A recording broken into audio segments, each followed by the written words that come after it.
listing, you can actually attach those to your listing.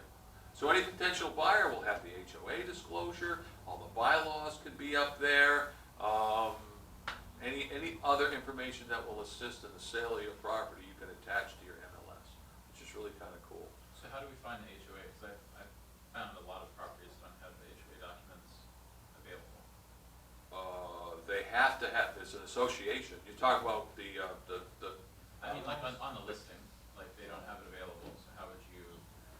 Well, you call the listing agent, say, I need the HOA docs.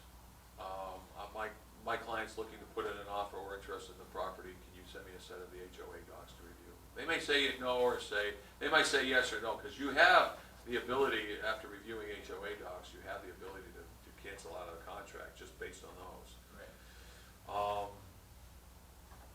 Don't they have them in the register of deeds? You can actually, sometimes the contact person for the HOA is in the listing, and you can call them and have them email you the docs.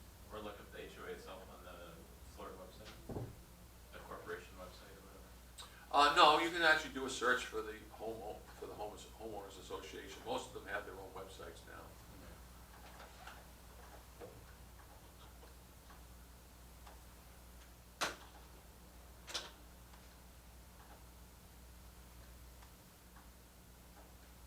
Again, energy brochure, they'll have that. You'll have your agreement, you'll have your homeowners association, they'll fill out the, all of this. We didn't cover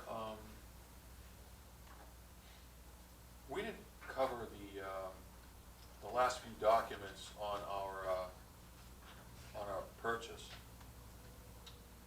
And, because some of these will reflect in the other one too, so you have your closing documents. So some of these are placeholders, like for your listing. I mean, for your buyer, once you receive the receipt of escrow deposit, there's a place for you to upload that here too. Toward the end, toward closing, you'll get a final Alta statement, you'll get a CD. You can upload that, save that here as well. And here's your direct commission letter. You don't wait for the day before closing to get this done. You want to do this a week or more in advance. But this is where you would fill in, you know, the date you're filling this out, title company information, the address, buyer and seller information, what's the commission, what's the Ameritine Realty total commission. So it's not the 6%, it would be whatever's on the listing that we're doing, that you're buying. So it might be 2.5%, 3%. You would put that here and what the amount is. So you would put that here, and then sometimes you might team up. So if you have two associates on a deal, if you're working a deal with somebody else, you're splitting it. You put in, you know, I've got, you know, mine is here, and it's going to be this much money, and I want it by check. Or, you know, mine is here, it's going to be this much money, and I want it wired. And you can attach the wiring instructions later. And then the Ameritine, this is where they get their $5.95 from commission. So for instance, if you put in all your commission information, but Ameritine, brokerage and other, it's going to be $5.95. Actually, it's going to be $6.45 total. Down here, it's going to be $6.45 total. It's going to be $5.95 from seller or buyer, whoever you're representing, plus 50 from commission to Ameritine. And that $50 is for your errors and omissions. And if there are two people sharing the commission, it's split. If there are two, otherwise you just fill your own in. So if it's 3% on the $300,000 house, you're looking at, you know, $9,000, and you get it all.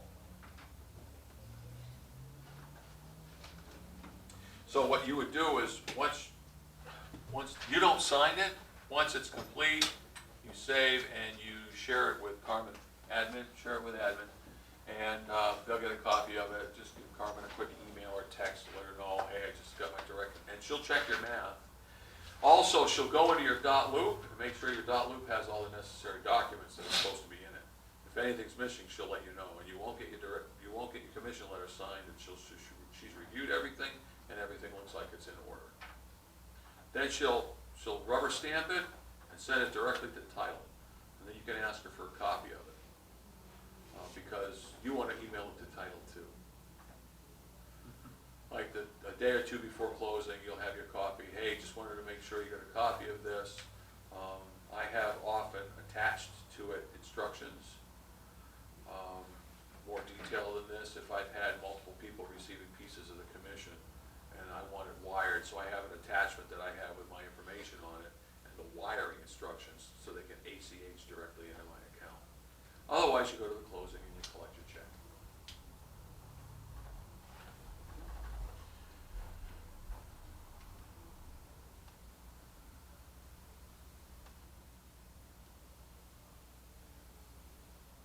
The other document down here too is the day before, the evening before, the morning of,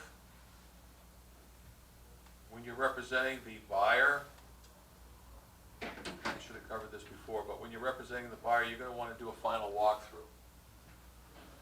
So let's say your closing's at 4 o'clock on a Thursday. So you meet them at the house first before you go to the closing. Or if it's in the morning, you go the night before, 6, 7 o'clock, as long as it's still light out, and you walk through the house.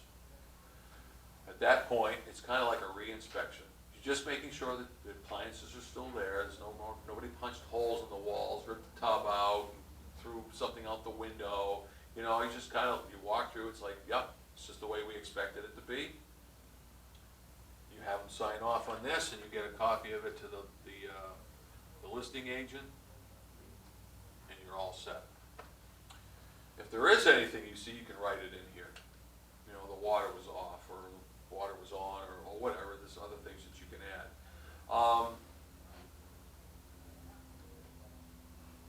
Usually you'll find everything's okay. Only one time did I go in, we were supposed to check to see if the windows were instructed to open and close.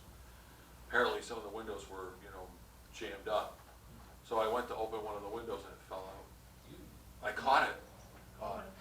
But that's the kind of stuff. We almost lost the deal because, you know, to the letter of the contract, yeah, the window's technically open, but they didn't really fix them. But you'll find stuff like that, and that's what the final walkthrough, before they sign anything, they want to make sure it's exactly how they expected it to be. So if you go and you find something wrong, what do you do? And this is the last minute. My recommendation is never leave anything for last minute. So let's say during the process you determined during the inspection that a number of things needed to be repaired. You would go, as soon as the repairs were completed, on a day before closing, you would go and inspect the repairs. And most home inspectors will actually go back and check some of that stuff for you. For instance, you might be in an older home, built in the 50s, and you'll see, oh, they've redone the wiring. In other words, what they did was they ripped out the 2-prong and they put in the 3-prong plugs, but no ground, which does you absolutely no good. So I've asked for that to be fixed, make sure everything's grounded. So your inspector, the good ones, will come back out and just kind of recheck everything, make sure it's good. Do they charge for that? Some do, some don't. Yeah, because I know the ones up there, they charge every time. Yeah, some do. I've got a couple. I got a guy. He just, Okay. yeah, I'll just come back out and just quick check Okay. on those basic things. Once you get a few good ones under your belt that you get a rapport with, they'll treat you pretty well. Do you typically go to the inspections with them, or? I try to. I've met realtors who've been so busy they get 2 closings in one day. Oh, the inspections, yeah, same thing. I try to go, inspections, depending on the size of the house, could be anywhere from 2.5 to 4 hours. On a bigger home, it might be 5 or 6. I used to show up at the end, and then he would tell me the stuff that was, Yep, you know. you can do that too, because the inspectors have they have their own EP, they have the ability to enter into the home. So they can actually go in and do it. Yes, you can show up at the end, you can be there for the whole thing. I've always gone with my buyer, so we already know. And we let them alone, like, it's good conversations with your buyer, and, you know, you can kind of get to, you know, shake hands and get to know each other a little bit more, and then, usually they take you through at the end, and say, this is what I found, and it'll all be in the report, and now you get firsthand knowledge of where you wanna be. You can't always, try to be there, and try to encourage your client to be there with you. What else? So how do you account for rebates, if you're gonna give a rebate? You'll know that you have to take care of all that up front, and that'll be in your direct commission letter. So if $1,000 out of your commission is going back to the buyer, you wanna get that signed early and off to the title company, because that'll go in the Alta statement. The lenders and the title company need to be aware of that, all parties need to be aware of that, So you just do that from your direct commission letter, yep. Okay. Do it early, don't wait till the last minute. We had that happen, you know, the closing's on Thursday morning and Thursday afternoon, they're, you know, they're trying to get their commission letter through, and nothing's on the Alta statement, it's already, everything's done. Oh, man. Like, yeah, don't do it. So, Basically, just send it in while you send the contract, everything, if you're confident about the appraisal, at least wait for the inspection to be done within your first 10 days. And once you get through your inspection and you feel really good about the appraisal because you did your due diligence on your own comps, then yeah, go ahead and send it all in and get it in. And then, you know, a couple of days before, just remind them, don't forget.